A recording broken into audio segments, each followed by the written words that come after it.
Ne znam ko bi se normalan ustao u 5 ujutro. Mislim da moraju ucijeniti to kad vide da sam se u 5 u subotu digla zbog kavice.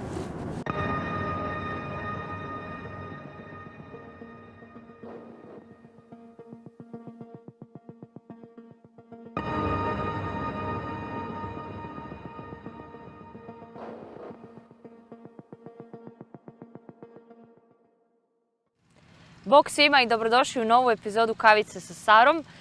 Imali smo 2-mjesečnu pauzu, tako da sam odlučila nešto napraviti u drugačijem okruženju, a i moja današnja gošća to definitivno zaslužuje. S nama je Paola Kovačević, voditeljica operacija. Dobro mi došla. Hvala ti, Sara. Hvala što si se digla ovako rano ujutro. Hvala tebi što si došla.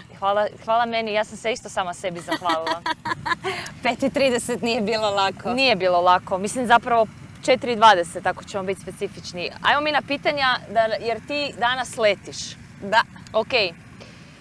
Imam pitanje da te pitam šta radiš u slobodno vrijeme, koji su ti hobi, ali krenula bi nekako iz početka jer si ti sa Kijom već jako dugo, skoro 8 godina. Pa bi voljela da malo gledateljima približiš kako si krenula i kakvi su to bili tvoji počeci. Bilo je jako zabavno kad smo krenuli i bilo je dosta bezbrižno nekako. Međutim, sve ima svoju neku drugu ljepotu, tako zapravo i firma, kad sam ja došla u Kiju, je imala 10 do 15 ljudi. Danas nas je nešto više od 300, tako da je i razvoj same kompanije utjecao na to da bude malo manje bezbrižno danas. Istina. Kad sam ja došla u Kiju, ja sam bila studentica 4. godine faksa i nisam imala nikakvog radnog iskustva prije. Tako da sam došla i prvo pitanje mi je zapravo bilo kako točno izgleda radni dan, što radi jedan office manager, otkud krenut. I sjećam se svog prvog radnog tjedna kad sam nazvala mamu na telefon i rekla sam, mama, kako se radi putni nalog? Tako da od početka, od nule... Znači prazna ploča. Tako je. I idemo redom zadnjih 8 godina. Da, mislim da je to jedno jako vrijedno iskustvo. Pogotovo na toj poziciji gdje se susrećeš sa jako puno različitih stvari kao što si ti imala priliku. Ja znam da si ovako privatno zanimljiv lik i da voliš jako puno toga, a imaš različitih interesa, pa daj nam malo ispričaj o tome. Evo, jedan od njih je i ovaj gdje smo danas. Da, jedan od njih je definitivno velika želja bila letit balonom, to će se danas i ostvariti. Inače, nekako svoje hobije dijelim na zimske i ljetne, malo sam ipak više ljetni tip. U zimsko vrijeme sam više doma. Radim potpuno remotely, tako da čitanje dobrih krimića, sviram klavir, volim provoditi vrijeme na snijegu, skijam. A ljetno vrijeme, ovaj zabavniji dio godine, volim razne sportove, putovanja, volim kitesurfat u zadnje vrijeme. Prošle godine sam prvi put probala, tako da je to nova ljubav. Volim adrenalin, generalno ronjenje, jedrenje i sve što je vezano sa nekom akcijom. Tako sam se odlučila jednom skočiti iz aviona prije par godina i nikad više. Dobro, a daj mi reci mimo ovih hobija, neću reći da ti je produktivnost hobi jer bi to bilo nekako smiješno, ali definitivno što si u pogledu produktivnosti sama jako napredovala od ove male Paole koja je krenula raditi u Kiju prije 8 godina i nekako si se počela i time baviti u slobodno vrijeme. Pa daj nam malo reci o projektu koji se zove Productivity with Paola, koji ne zna zapratite na Instagramu. Productivity with Paola kao projekt je zapravo krenuo sredinu prošle godine. I motivacija za taj projekt je doista intrizična. Proizlazi iz želje da podijelim svoje znanje i iskustvo s drugima. To mi je nekako primarni cilj zašto sam to uopće krenula. Izabrala sam Instagram kao najjednostavniji možda alat za dijeljenje znanja u ovom trenutku. I ideja, odnosno želja mi je preseliti se na web kroz koji ću moći davati malo konkretnije smjernice i sadržaj. Za sad je to Instagram za ovu godinu. U planu imam i 3 programa plus masterclass za sve one koji žele više učiti o produktivnosti, ne samo na poslu, kako pristupiti sebi, svom radu, timu, timskom radu, nego i privatno. Pritom bi voljela naglasiti da je zapravo produktivnost individualna za svakog od nas. Ono što ja nudim je set alata, strategija i metoda, načina kako se bolje organizirati, ali zapravo ljepota efikasnosti i produktivnosti je u svakom od nas i ona je doista individualna. I ovisi i o poslu, radnom mjestu Tako je. i slično. Da. Hvala ti na odgovorima. Ajmo te sad otpratiti u avion. Ne u avion, u balon. Ajmo.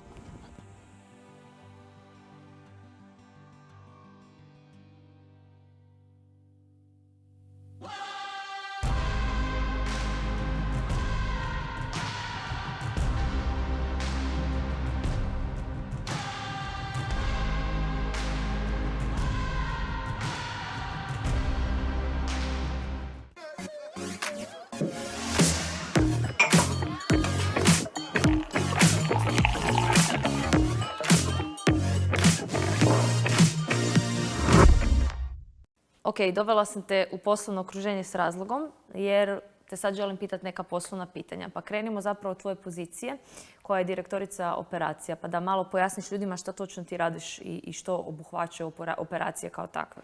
Vječno pitanje na koje ćemo napokon dati i odgovor. Osoba koja se bavi operacijama zapravo se pretežito bavi provođenjem i primjenom procesa, odnosno politika. I to je zapravo suština koja se primjenjuje na različita područja.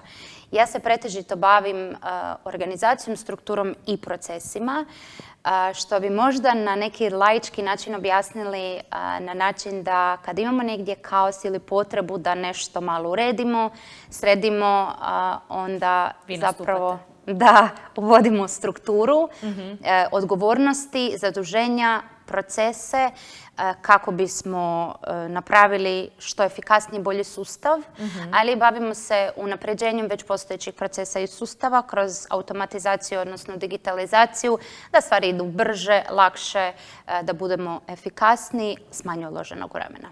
Što ti na poziciji direktora konkretno radiš? To je ipak high level pozicija, imaš i neke timove pod sobom, pa daj mi malo više reci o tome. Ja trenutno vodim 3 tima, to su Business Operations, People Operations i Talent Team koji nam se priključio početkom ove godine.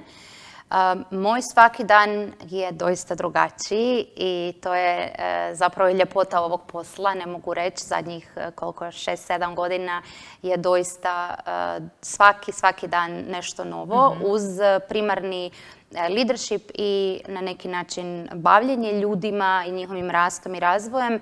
Bavim se i strateškim projektima koji su više orijentirani na poslovni dio organizacije, ne na ovaj produkcijski dio organizacije.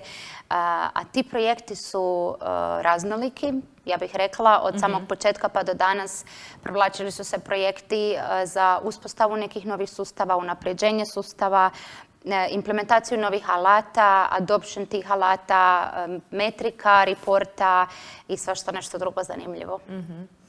Kogod da nas prati, a naravno i naši ljudi interno, znaju da u principu od svog postojanja jako brzo rastemo i u skladu s time se jako brzo i mijenjamo. U prvom dijelu intervjua si zapravo rekla da si tu gotovo od početka, skoro 8 godina, tako da me zanima kako si se ti, kao dosta mlada osoba kad si krenula raditi s QM, snalazila i nosila sa svim tim promjenama koje su zapravo bile na svakodnevnoj razini. Pa super je pitanje jer mislim da danas ima jako puno jako brzo rastućih firmi i smatram da je ključna stvar pokušati uloviti korak s rastom kompanije.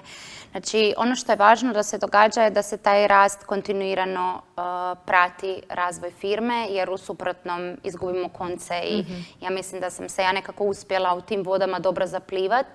Ono što vidim kao najveću prednost, odnosno nešto što sam dobro odradila, je rast i razvoj mene osobno i mislim da mi je to najviše nekako pridonijelo kad sam se osvijestila da ako želim pratiti potrebe organizacije, ako želim razumjeti širu sliku, zašto se neke odluke donose, zašto nešto na neki način radimo, potrebno je ipak krenuti od sebe i uložiti dodatno vrijeme da razvijamo neke skillove koji nam trebaju.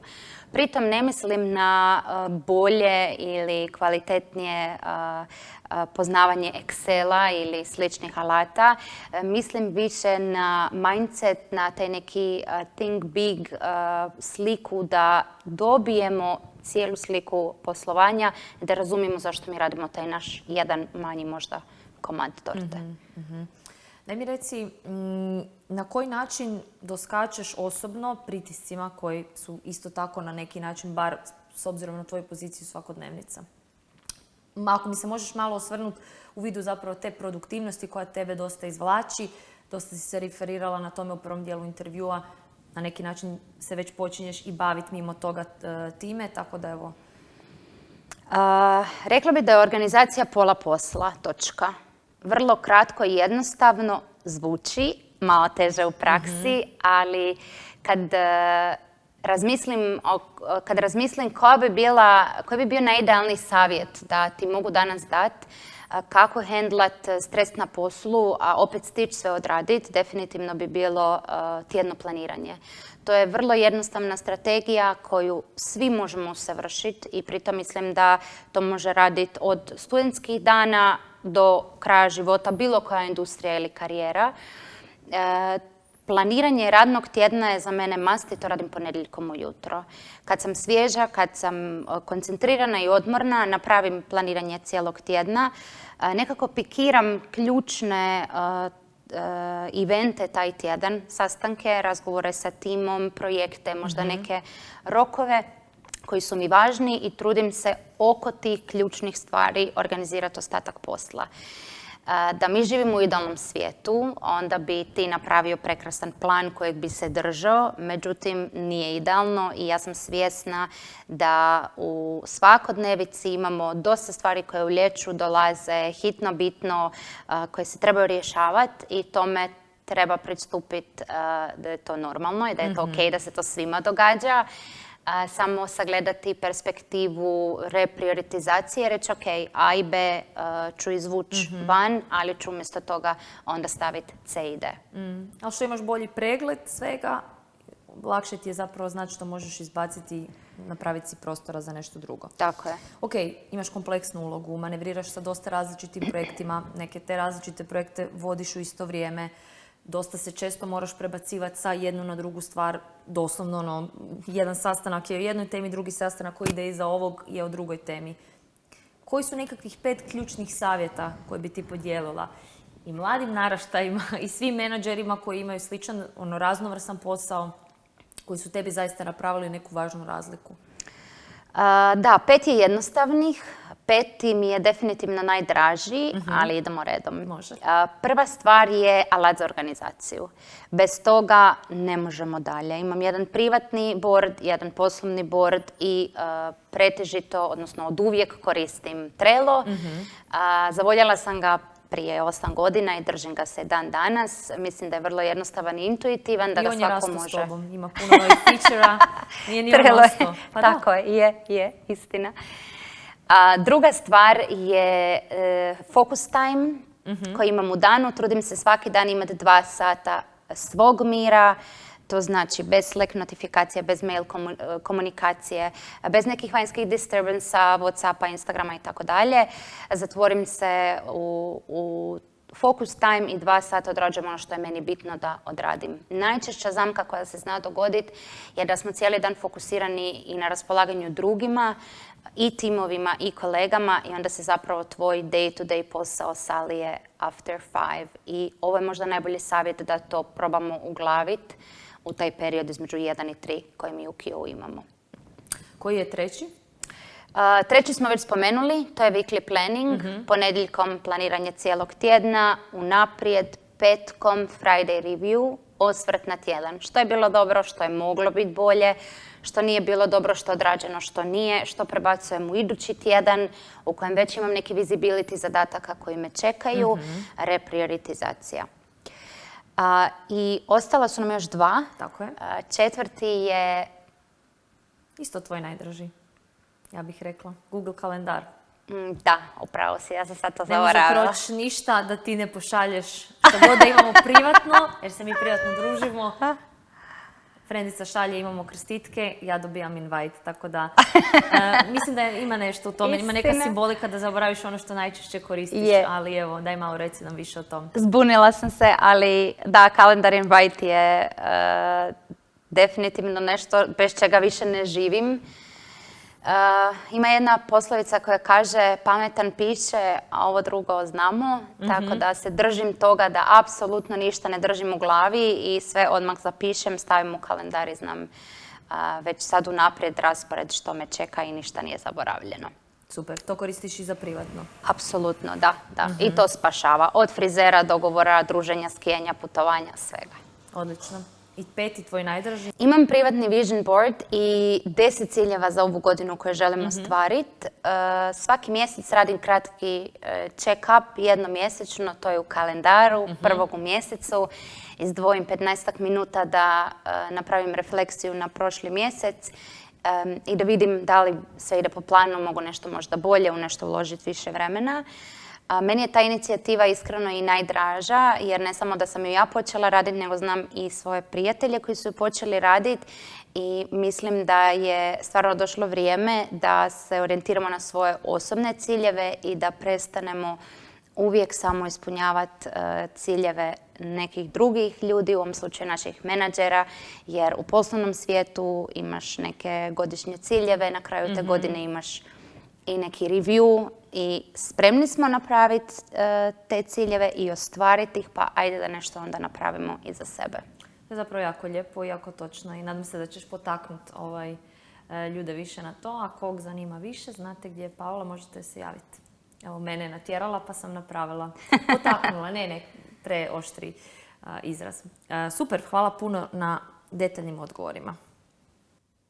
Hvala vam na gledanju još jedne epizode Kavice sa Sarom. Želim vam ugodno toplo ljeto, da se odmorite i da na ljetnim praznicima uživate ko naša Paula.